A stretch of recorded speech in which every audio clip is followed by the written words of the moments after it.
रहना मर्यादा में, और मर्यादा में भी तभी रहोगे जब आपको यहां का दुख दिखेगा और वहां के सतलोक के सुख का आपको आभास होगा।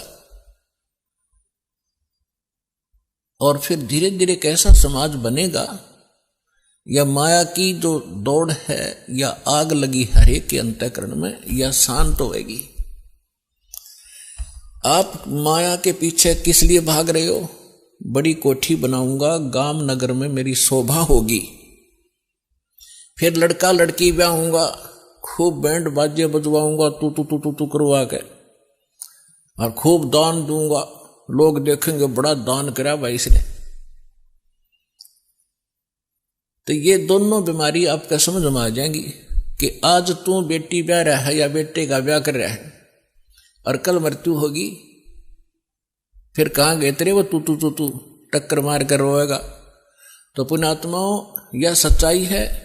आज तक को बताने वाला दृढ़ता से सामने आ नहीं सका। ये सारे नकली हैं, ये केवल वही बातें करते हैं जो समाज में अच्छी लगे। वो डॉक्टर नहीं होता जो ब्लड प्रेशर के मरीज को, हाई ब्लड प्रेशर के मरीज को कहे घी खा ले छक्के, वैसे खा कोई दिक्कत नहीं, वो दुश्मन है उसका। तो पुण्यात्मा इसी प्रकार के जितने भी हैं ये सच्चाई नहीं कह सके, क्योंकि उनके ऊपर परमात्मा कबीर का पंजा नहीं था। इस दास के ऊपर दया हुई है, संघर्ष बहुत करना पड़ रहा है, लेकिन परमात्मा का साथ जिसके साथ होता है वो हार नहीं होती उसकी, क्योंकि हमारा उद्देश्य कल्याण है। पर पूरे विश्व का कल्याण लेकर चल रहे हैं हम, पूरे मानव का कल्याण होगा, पूरे प्राणियों का कल्याण होगा। क्योंकि जैसे आज ये परमात्मा की वाणी है, इसमें इतनी शक्ति है जो स्वयं परमेश्वर ने आके बोली है। उसके बाद फिर गरीबदास जी के माध्यम से जो वाणी बुलवाई है, उन्होंने वही वाणी एजडी दे दी, और उस वाणी को फिर दास बोल रहा है। यानी अधिकारी के द्वारा जो वाणी बोली जाती है उसका असर होता है। पहले भी आपको बहुत बार सुनाया है, जैसे एक राजा की पत्नी एक शिष्य थी संत की। राजा इसका विरोधी था कि ये गुरु बनाने की आवश्यकता नहीं होती, राम राम घर बैठ के कर ले। तो राजा के इस भ्रम को निवारण के लिए संत ने एक थोड़ा सा एक फार्मूला अपनाया था।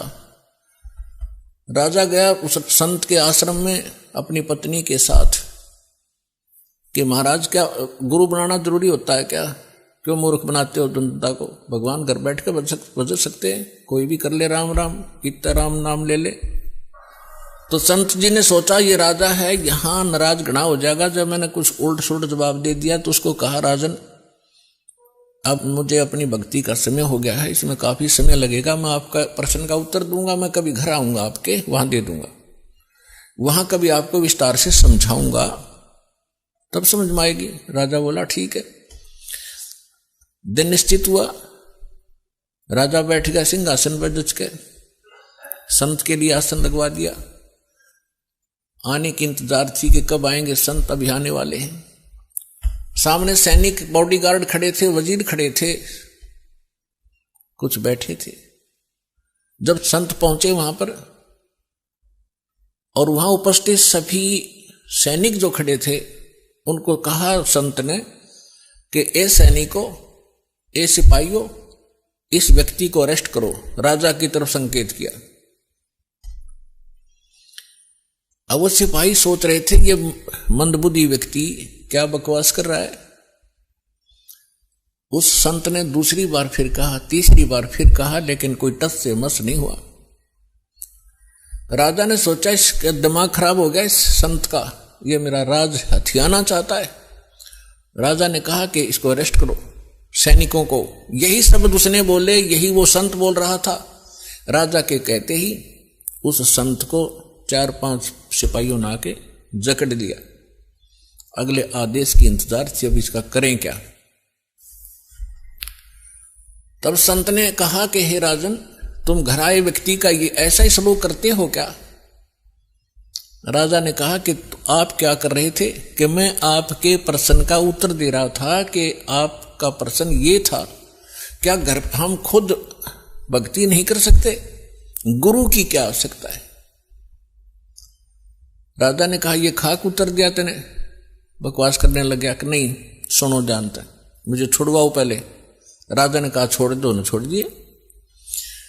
कि जिस प्रकार दो शब्द मैंने बोला कि राजा इसको अरेस्ट करो, ये टस से मछली हुए आपके सैनिक, और आपने वही शब्द एक बार कहा था, मुझे चारा ने पकड़ लिया आकर के। तो आपके वचन में शक्ति है, आपके बोलते ही ये क्रियावान हो गए, और वो शक्ति जो आप वाली है वो राजनीति वाली मेरे पास नहीं है। मेरे पास शक्ति है अध्यात्म की। ठीक इसी प्रकार जो वचन मैं बोलूंगा परमात्मा की शक्ति सब पर कार्यवान हो जाएगी, और आप कहते रहना उसका कोई असर नहीं होगा। इसी से आप समझ लेना।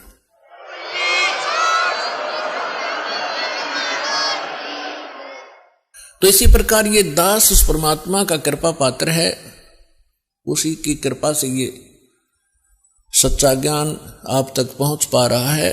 तो उस परमात्मा का आदेश और फिर इस दास के मुख से आगे चलेगा, ये सर्व प्राणियों का कल्याण करेगा।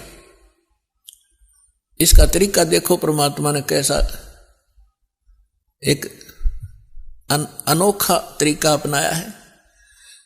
कैसे चिप बनवा दी, मेमोरी कार्ड जिसको कहते हो, टेलीविजन प्रोजेक्टर बनवाए, इंटरनेट वेबसाइट यूट्यूब बनवा दी,